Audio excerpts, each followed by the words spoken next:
Muy buenas tardes a todos ustedes. Su servidora, Rosita Buchot. Me toca en esta ocasión hacer una lectura, puede ser una poesía, pero es una profecía. Nuestros antepasados tenían la fortuna de que a través de la calendárica y de manejar ciclicidades podían profetizar lo que se repetía. Es una investigación que muchas personas han empezado y ha habido varias traducciones, pero las más recientes y de otros nuevos chilames que se han rescatado han sido de Frank Díaz, a quien le agradezco mucho, que nos va a presentar a su libro, pero antes, si me permiten, les voy a leer fragmentos. No es en sí la profecía completa, que si las leen, de verdad nos impresionamos de ¿Cómo sabían todo esto que estamos viviendo? En el momento en que se escribieron, pues uno debe haber dicho, pero ya cuando estamos viviendo y están pasando las cosas, a veces a mí se me enchina la piel. Quisiera compartirles tres. La primera es el testamento de Seacaltopiltzin-Quetzalcóatl, que fue dictado hace 1022 años y está tomado de los cantos de los señores. Y dice así: yo soy la serpiente emplumada. Yo soy la serpiente emplumada transformada en ser humano. Mi corazón es flor que se abre a medianoche. En la casa del descenso, en las aguas oscuras donde se hacen los hijos y se pescan los peces de jade, nací yo, el buscador de flores. Mi corazón es mazorca multicolor. En él brota y crece la flor del maíz, canta el agua y se mece la hierba verde. Yo, Quetzal, del agua florida, ofrendo mi canto a las estrellas del cielo. En el cielo de Anáhuac vive mi corazón. En los labios de los seres humanos esparzo mis flores. Ahora voy a disolverme, a extenderme en la estera preciosa. Mis madres llorarán mi ausencia y sus lágrimas regarán la flor de mi corazón. Yo la llevaré y esparciré allá en el borde del agua dorada. Escrita les dejo la toltequidad, yo, el cantor. Mi voz permanecerá con ustedes. Con cantos recordarán cuánto sufrí. En la toltequidad viviré sobre la tierra. ¿Quién tomará mi canto? ¿Quién conmigo irá y ascenderá? Ustedes, mis escritores, mis cantores y mis creadores, mis flores. A través de ustedes elevaré mi voz al mundo, y cuando labre una piedra o se pinte un madero, dirá la gente, se renueva, aún está, aunque yo me haya ido. Pues dejaré mi canto en testimonio y mi corazón renacerá y regresará. Se extenderá mi recuerdo y perdurará mi nombre. Este fue el testamento que dejó Seacaltopiltzin-Quetzalcóatl. Después tenemos, de hace 500 años, la profecía de la caída del Anáhuac. Estos textos han sido tomados del Chilam Balam. La traducción es de mi vida, mi cielo, no te gusta que te eche porras, pero sí, de mi querido Frank Díaz. Y aquí está esto que es la profecía de la caída del Anáhuac. Por el este llegará el invasor con cuerdas para ahorcar señores. Vendrá a reemplazar a los grandes sacerdotes y a grandes profetas, e impondrá en la tierra una palabra de culpa, una palabra de esclavos, un tiempo de esclavos, un castigo de esclavos, una humanidad esclava. Cuando lleguen esos días, una nueva enseñanza entrará a la tierra. Pasará el invasor e incursionará en los pueblos aún sin derecho. Pisará el quetzal con sus sandalias de ocelote. Ciegos serán sus ojos, largos sus dientes de su boca. Tendrá uñas sangrientas. De ocelote será su cabeza, largos y agudos sus dientes, pero de perro su miserable cuerpo. No dirá ni escuchará más que falsas y locas palabras. En ningún sitio será estimado. Vendrá a apedrearnos el hijo de la insensatez y la locura. Entrará a los montes y los desiertos el fiero guerrero. Usurpará la estera y la silla para imponer el pecado. Prepárense. Cuando los escuchen, prevéanlo. Quienes entonces vivan. Crecerá la miseria, hijos míos. ¿Quién entenderá los días de carencia que enfrentaremos? Tal vez nadie. Cuando sean aniquilados los gobernantes naturales de los pueblos y sean volteadas las raíces de los viejos árboles, entonces todo el país será removido y vendido. Se irán del país los hermanos menores que sostienen la tierra. Se cumplirá la profecía y ustedes lo verán. No entreguen sus cabezas al arzobispo cuando baje a los pueblos. Ármense y escóndanse en lo profundo del monte.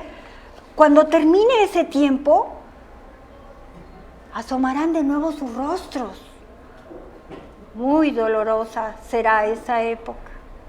Tal vez nadie quede. Sobrevivirán quienes entiendan el mensaje de los signos labrados en piedra. Y después de 500 años, que es una fecha que en este día estamos conmemorando, vamos a leer esta profecía del retorno de Quetzalcóatl. Estamos esperando ese retorno. Vamos a ver qué dicen las escrituras. Estas están tomadas también del Chilam Balam.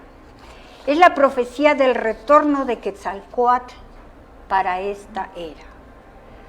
En este tiempo se acabará la antigua tradición y vendrá otra voluntad que nada respetará y de todo se burlará. Se voltearán el sol y la luna, arderán el cielo y la tierra, chorrearán sangre los árboles y las piedras. Y por causa de la epidemia, entrarán los buitres a las casas. Al final de ese tiempo, cuando sea el colmo de la perdición y la locura, todo el mundo verá la señal, pues brillará en el cielo la estrella que guía. Bajará el agua el quetzal y se elevará sobre el pantano. Regresaré yo, el cargador del día divino, el profetizador de la serpiente emplumada. Por cuarta vez volveré a acompañar a los míos. Entonces probaré a los gobernantes de los pueblos y les preguntaré si saben cómo humanizar el pantano y el pedregal y cómo fundar un pueblo allí donde no vengan los zorros a morder. Muy dolorosamente perecerán quienes no sepan responder. En aquel día vendrán al matrimonio el bello Señor y la hermosa mujer. Esplenderá la hermosa y dominará el Señor. Tú vestirás calzón y manta blanca y elevarás ramas en honor al cantor. Pero pocos estarán despiertos y atentos a la señal cuando la escuchen. Ya se acerca el día de esparcir flores en amorosa concordia y de pedir matrimonio.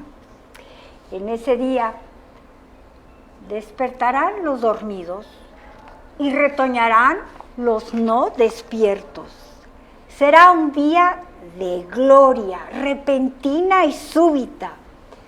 Entonces serás llamado y entenderás. Cuando hablen de nuevo las inscripciones de los muros, confesarás que son sagradas y creerás en su santidad. Aquel que sea sabio entre ustedes entenderá, y cuando entienda, irá al monte y enfrentará en lo profundo a los invasores. Son fragmentos. Gracias.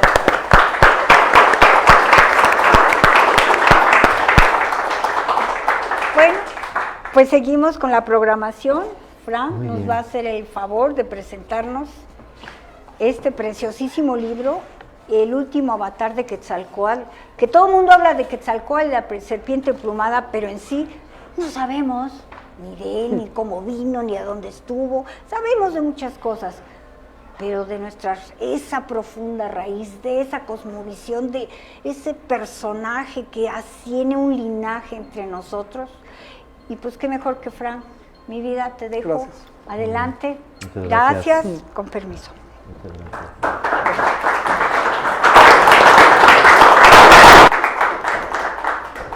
Ay, acá para que no tome.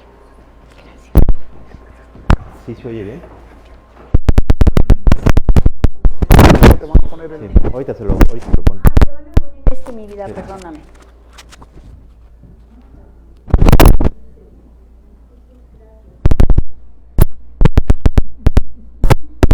Qué amable Jesús. Muy bien. Un personaje el Jesús, ¿no? Un personaje. Sí. Llénala. Mira, Rosita. Muchacho. Ay, Jesús. Ay, Jesús.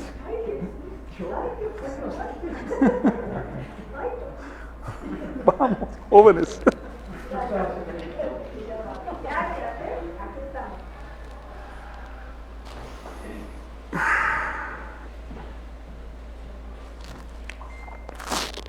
Selim, la sigue.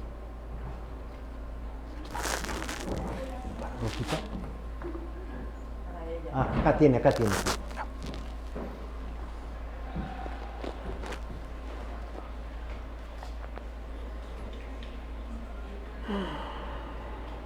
Bien. Sí.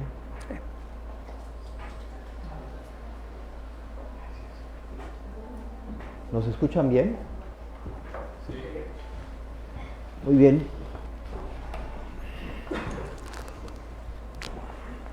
Bueno, pues llegó el momento,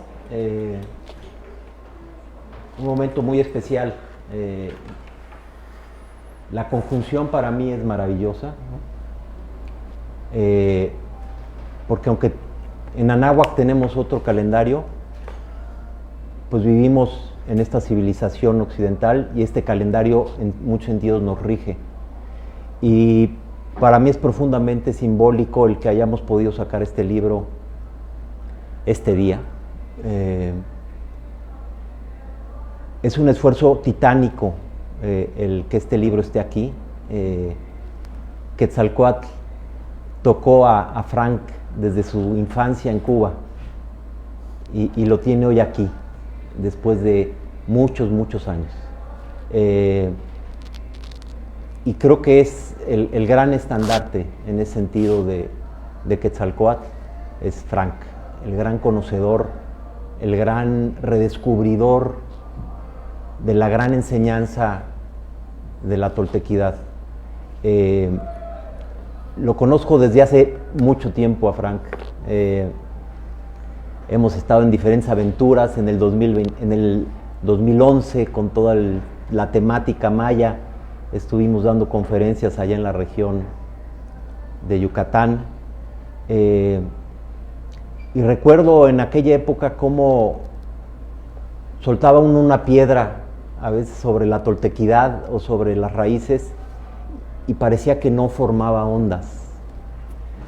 Y súbitamente hace un par de años empecé a ver que algo estaba pasando en todo el territorio de Anáhuac, en todos los seres humanos que habitamos Anáhuac, que era hablar de la toltequidad, hablar de Seacatl, hablar de la grandiosidad de Anáhuac en aquella época y ver cómo se encendían los corazones de un número de personas que nunca habían sido tocados. En ese sentido, creo que el privilegio de tener este libro es un regalo para todos los que vivimos en Anáhuac, para todos los herederos de esta tierra mágica. Son 6 años que yo conocí por primera vez la versión del libro y todo el trabajo que vino posteriormente para poder tenerlo listo. Penguin Random House, que es la editorial más grande del mundo, hizo un esfuerzo también titánico, porque por diferentes razones nos retrasamos en ocasiones nosotros para poderlo tener justamente hoy. Por lo cual también un agradecimiento a ellos para que pudiera estar en este día. Y sobre el libro, ¿qué puedo decir yo? Empecé a leer versiones desde antes de que saliera.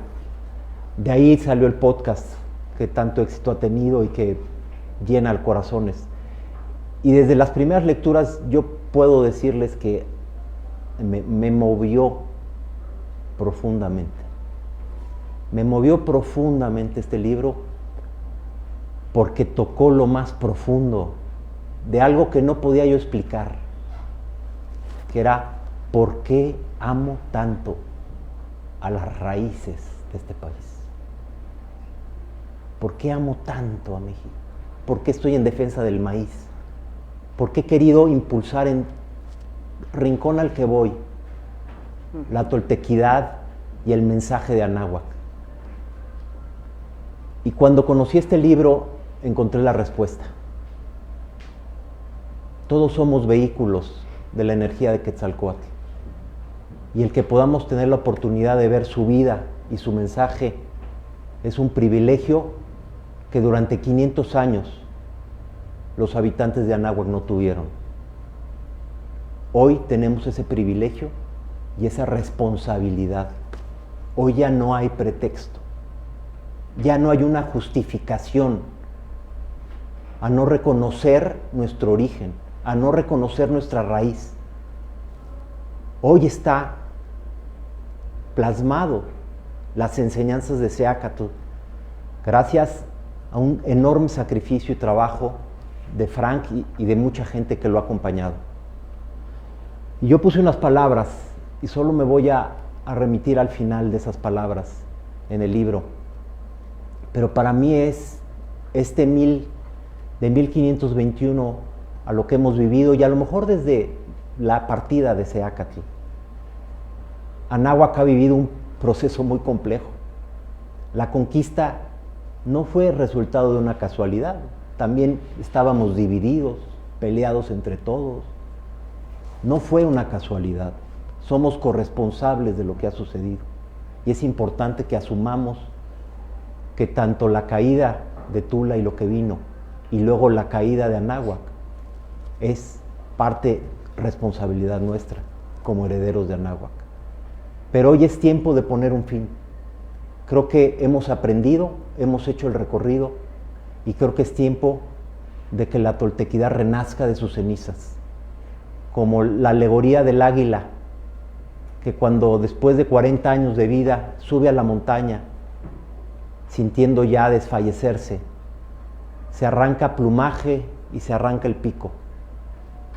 Y espera, totalmente vulnerable, a renacer.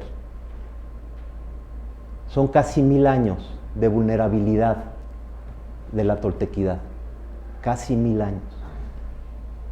Y estoy seguro que hoy está renaciendo y que tenemos un pilar que no teníamos, que es este libro, es este conocimiento, estas palabras. Entonces quiero cerrar con lo último que pongo. Hoy el mensaje tolteca está listo para renacer y ofrecer un camino de evolución a una humanidad que se ha quedado sin imaginación ni respuestas. Quetzalcóatl ha despertado y vive como una llama en nuestro corazón. Esta gran obra devela nuestro maravilloso origen y legado y nos impulsa a ponernos de pie. Órale. Y abrirnos a la potencia transformadora de la toltequidad. Desde lo profundo de mi corazón, Frank, agradezco tu intento, tu pasión e inagotable dedicación. Muchas gracias, Frank. Gracias a ustedes.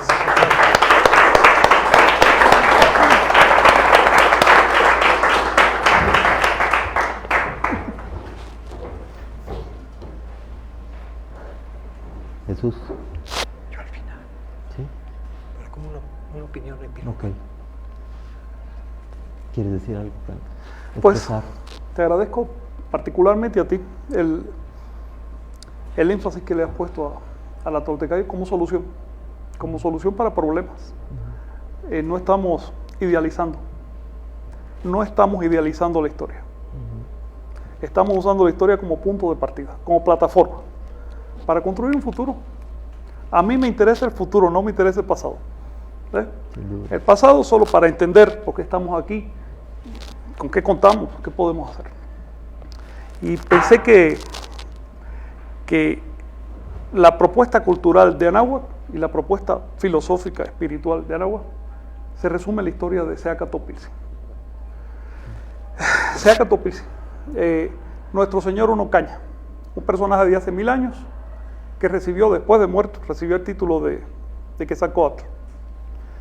Eso en la zona náhuatl, porque en otros pueblos le llamaron de otros modos. Y pues me parece que ese personaje encarna el alma de Anáhuac. Encarna su propuesta espiritual.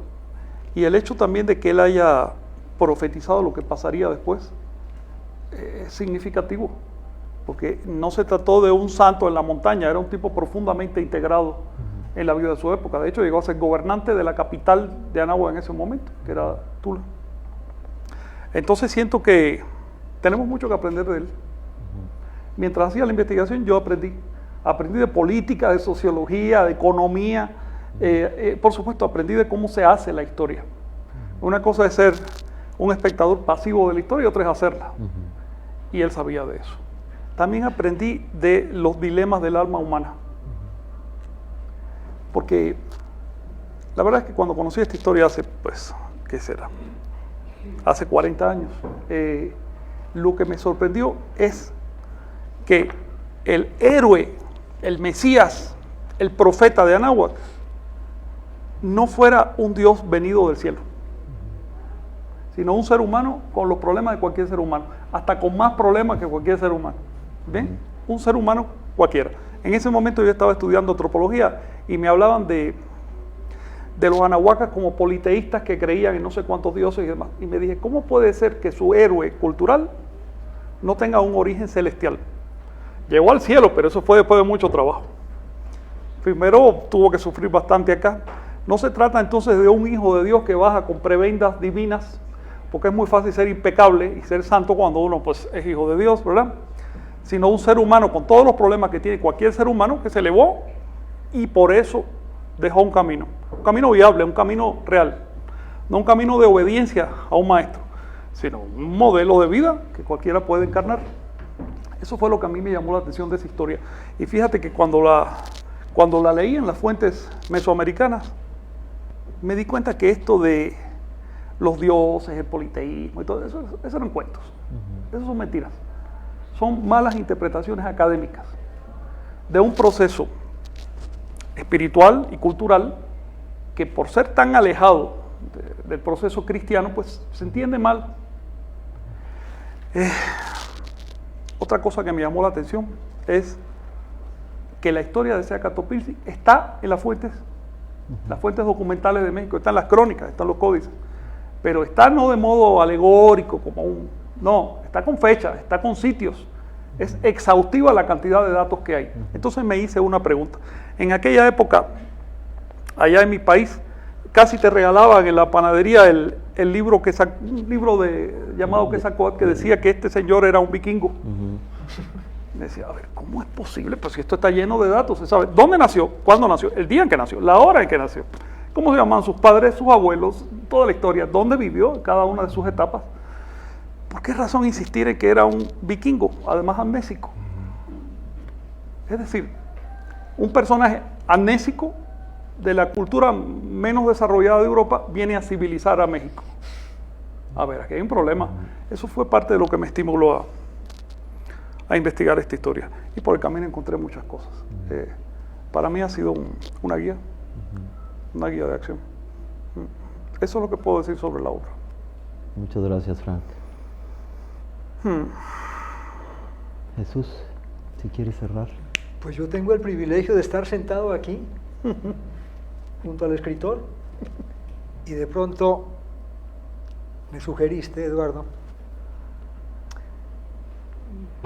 que compartiera una pequeña locura de manejo del simbolismo hoy en la madrugada.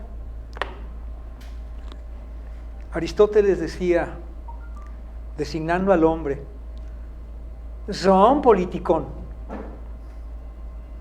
animal político, guácala, no, son simbolicón. O sea, somos seres vivos que manejamos el símbolo. Tu trabajo, Frank, a través del vehículo del símbolo, te echaste el viaje desde Sierra Maestra, haz de cuenta, bajaste de la Sierra Maestra de Cuba para venir a hacer un trabajo que hace rato, idealmente, lo hubiésemos hecho aquí en México. Tú llegaste de a un ladito de Cuba, no desde los vikingos, por fortuna. Claro. Entonces, en la mañana le eché un guiño a un libro muy conocido, lo manejan mucho los chinos, le llaman I Ching, y siempre nos gusta curiosear el proceso de profecía. Dije, voy a hacer una tirada. ¿Qué hizo Frank? ¿Qué manifiesta Frank en esa obra? Hay varias maneras de hacer la tirada, con los palitos de Millerama, o con moneditas, o con dados. Y dije, bueno, no te la tomes tan en serio, vamos a hacerlo con los dados, un dado rojo y un dado azul. Lo tiro y aparece el hexagrama 26. El hexagrama 26 dice, la fuerza domesticadora de lo grande. La fuerza domesticadora de lo grande. En lo alto hay un trazo fuerte. ¿De qué se trata? Bueno, el hexagrama está hecho de dos imágenes. Arriba la montaña y abajo el cielo. O la montaña con todo el fondo del cielo. La fuerza domesticadora de lo grande. La primera línea es un gran yang. Es un trazo muy fuerte. Y se refiere al que se honra y se atiende como a un sabio. De ahí surge la idea de firme sostenimiento. ¿Tiene dónde sostenerse este nuevo impulso? Y en un año, en un día y en un mes muy especial, viernes 13 de agosto del 2021, en esta cuenca lacustre, conocida como el ombligo de la luna. Si suman todos los números, aparece el inocente 8, la serpiente, el Ouroboros, mordiéndose el rabo, un símbolo de la unidad de las cosas. No hay dos, es la unidad.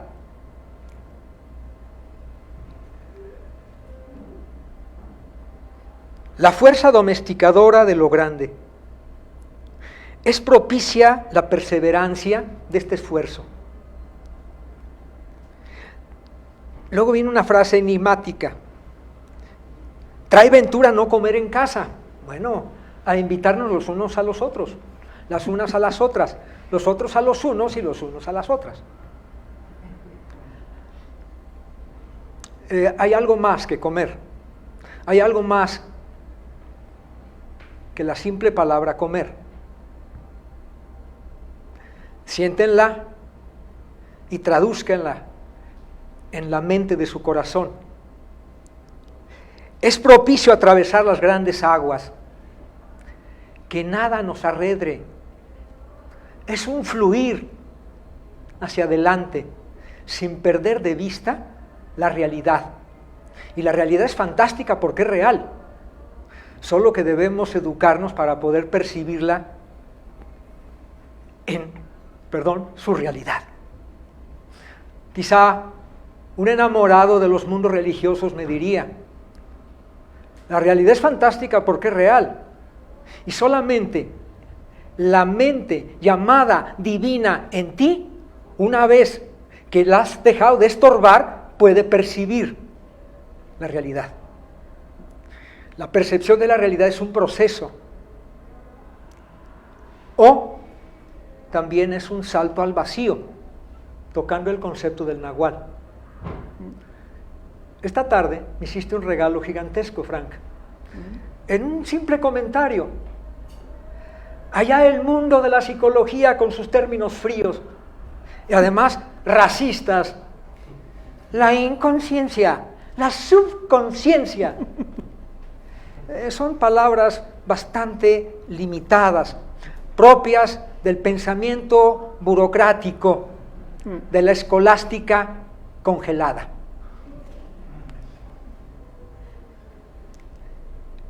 Estamos en el tonal. Esta obra nos da una pista maravillosa para empezar a cultivar desde este momento y desde esta noche el contacto con el nahual. Esa boda alquímica donde alguien diría la personalidad autoconsciente se fusiona, copula en perfecta armonía con la personalidad subconsciente. A una le puedes asignar el papel macho y a la otra hembra. Serán felices.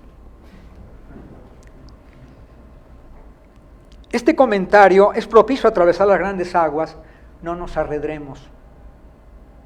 Llenos de entusiasmo, recuperar la memoria de la vida y por lo tanto desarrollar la conciencia de la vida, no la teoretización de teorías.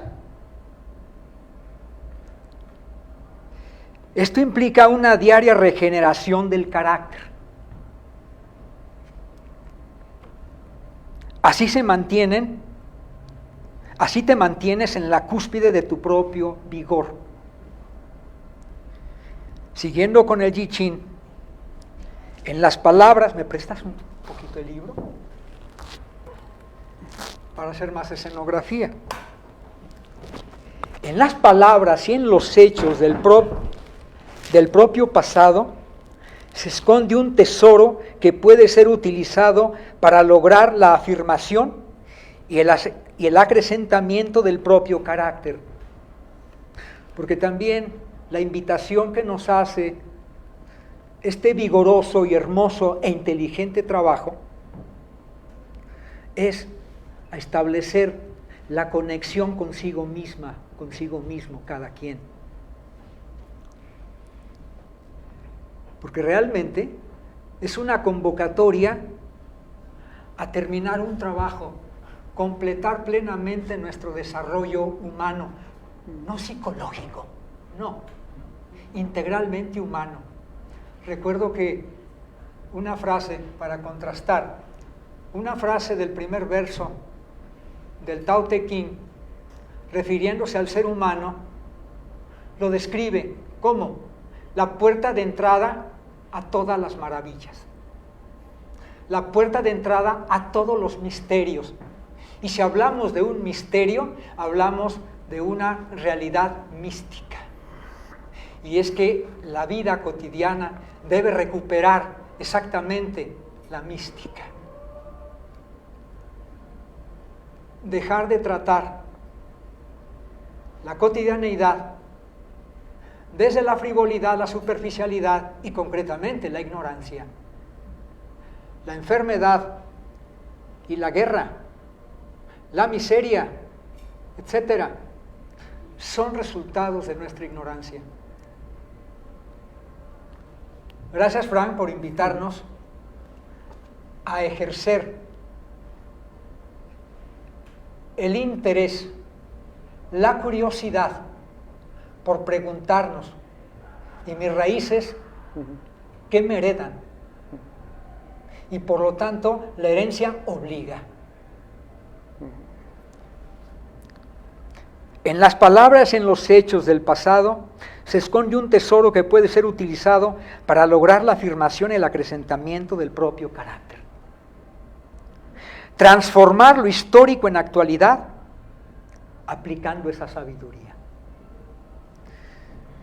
Un comentario que quería compartirles es que si tomamos estos simbolismos de la cíclica precolombina, en primer lugar, y según la NASA, nos vamos a topar en el aspecto técnico con una calendarización 2/10 de un kin, de un día, más exacta que el cálculo de la NASA, conseguido con ingeniería cibernética. Los chicos del cálculo maya y tolteca, alguien podría decir ahí morbosamente, sí, ¿qué se comían? Algo se habrán comido, pero llegaron a mayor exactitud que los mismos no ensoñadores burócratas que trabajan en la NASA. Los que trabajaban en la calendarización, palabra horrible, calendario, esa palabra hay que terminarla, es una palabra de origen romano y es muy odiosa porque se refería a las caléndulas. Las caléndulas era la ciaga fecha de la primavera en la cual el Estado romano cobraba los impuestos. Por lo tanto era Lolita, una famosa terrorista. Entonces se le da la palabra calendario a las caléndulas, a las fechas de cobro de impuestos. Por eso heredamos un calendario absurdo, 28 días, 29 días, 30 días, 31 días. Los judíos resolvieron el asunto con mayor sencillez, trabajan con un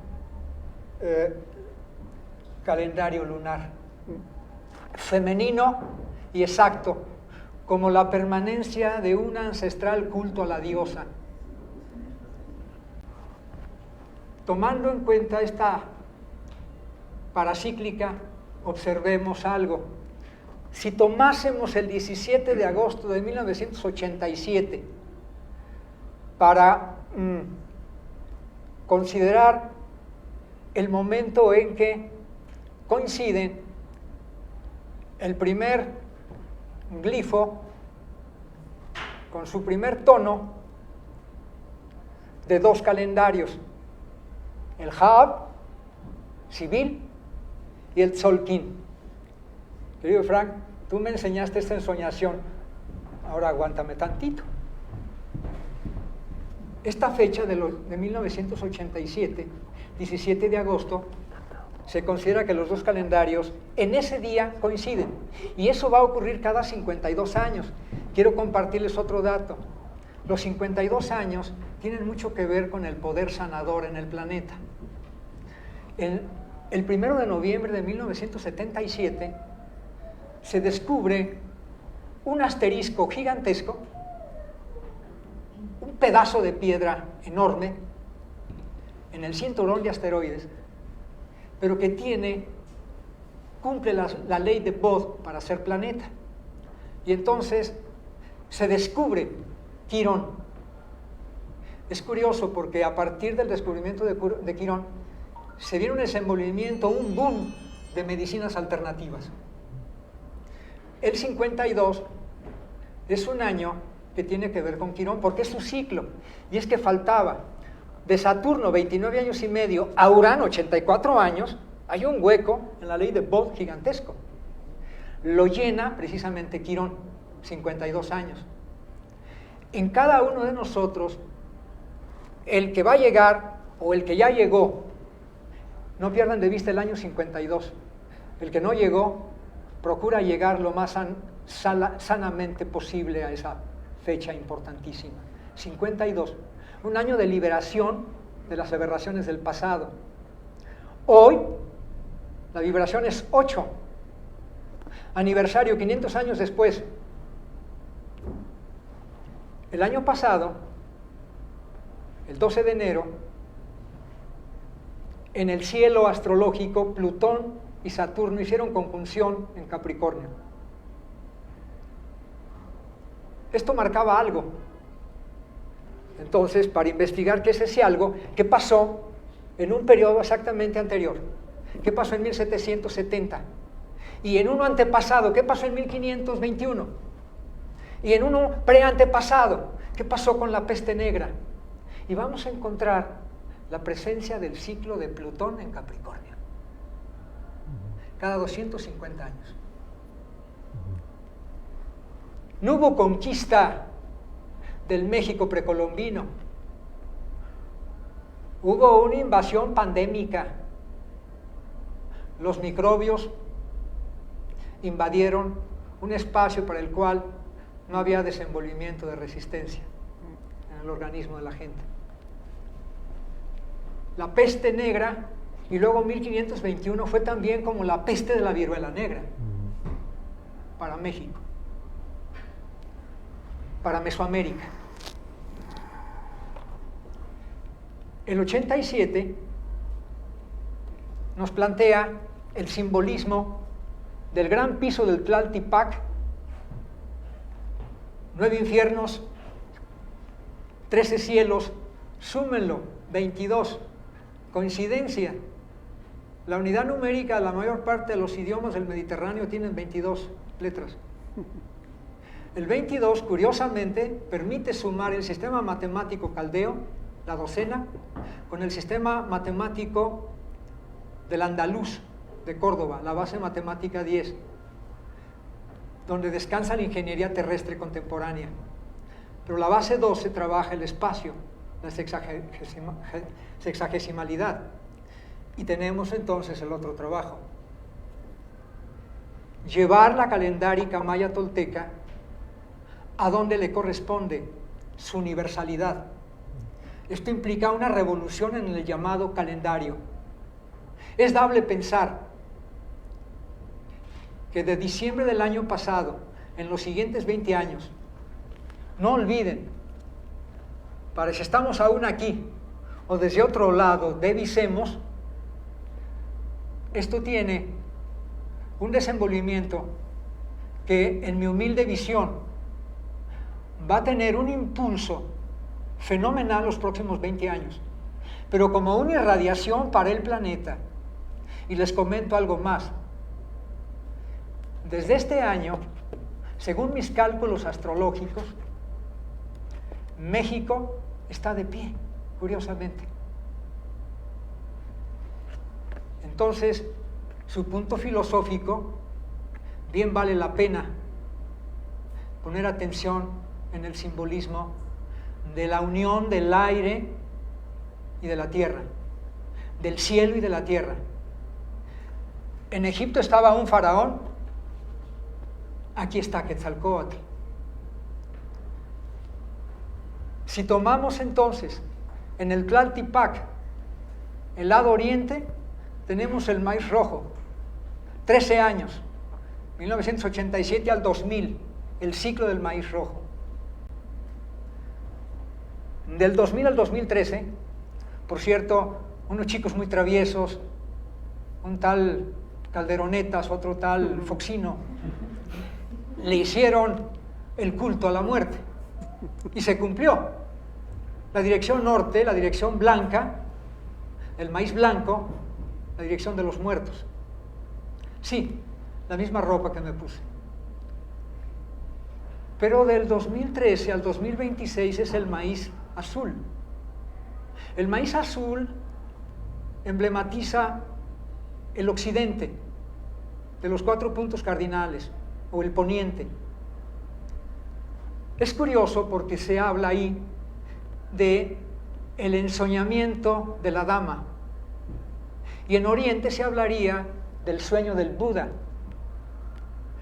Cuando estás durmiendo, soñando, y tu parte autoconsciente no daña el estado, el proceso de descanso de tu cuerpo, y al mismo tiempo está experimentando su vivencia en otra dimensión, la del sueño, la de los muertos o la cuarta dimensión.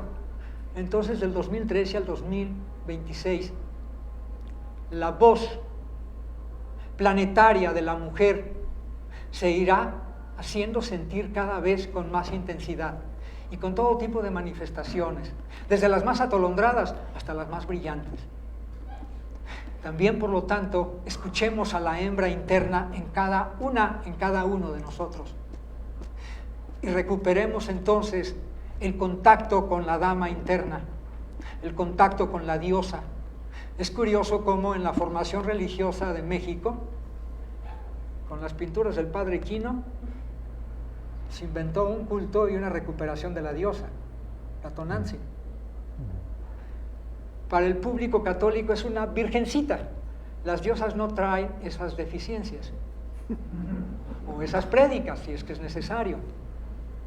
Una diosa es el símbolo de la entidad materna viva y por lo tanto absolutamente fértil. Se mantiene virginal mientras lo desee y es madre cuando lo desea. Muy bien. Ya los otros 13 años ya los divisaremos en el futuro. Ofrezco una disculpa por haberme alargado en el micrófono.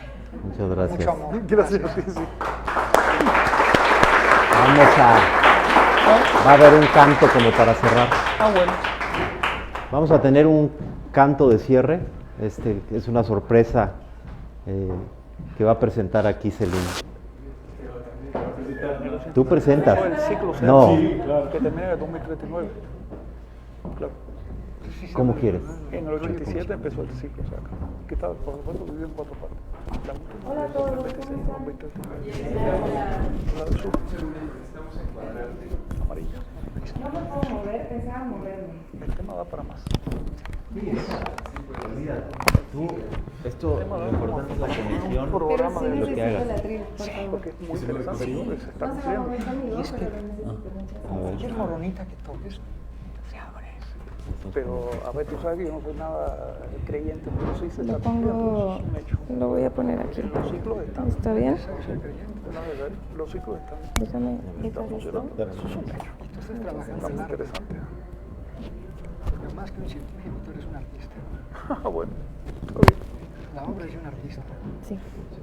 Y Un poco, un paso más allá de la ciencia. De la academia. De la academia, obviamente. aquí. No importa ahorita la cámara, vamos a regresar. Pero sí, tú sabes que Seacatopisi se fue en el 999 de nuestra era. El ciclo mesiánico es del 1040. Termina en el 2039. Y el momento de cumplimiento se llama el ataúd.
Hoy me pongo de pie, firme sobre la tierra.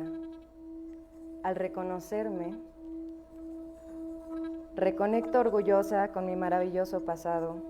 Dejo atrás la mentira, las falsas creencias y la vergüenza que me fueron impuestas. Sí, estoy lista para tomar mi destino. Reconecto contigo, Anáhuac, nuestro verdadero, grandioso y milenario origen, para que desde ahí, unida con mis hermanos toltecas, caminemos erguidos en el presente y hacia el futuro que forjaremos. En mis manos tomo conocer y morar en el rojo y el negro, en Tlilli, Intlapali, en la sagrada sabiduría tolteca, tesoro de la humanidad, que hoy regresa y devela su legado, un camino para despertar y evolucionar en un mundo que se ha quedado sin imaginación y respuesta. Así,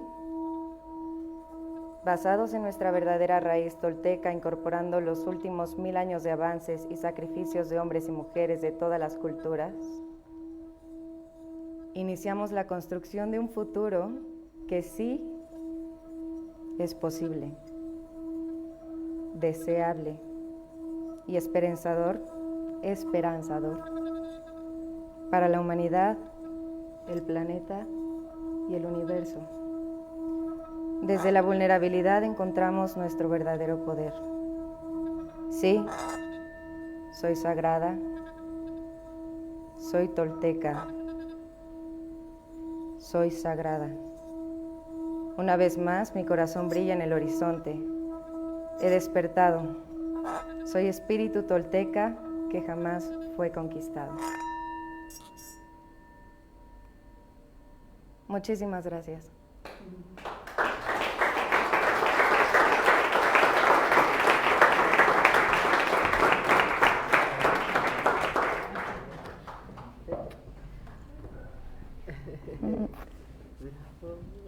Gracias. Vamos a pasar a escuchar toda una música que se ha compuesto también para este momento. Hay un grupo de músicos jóvenes que están allá arriba esperándonos y que quieren ofrecer también su tributo a este día.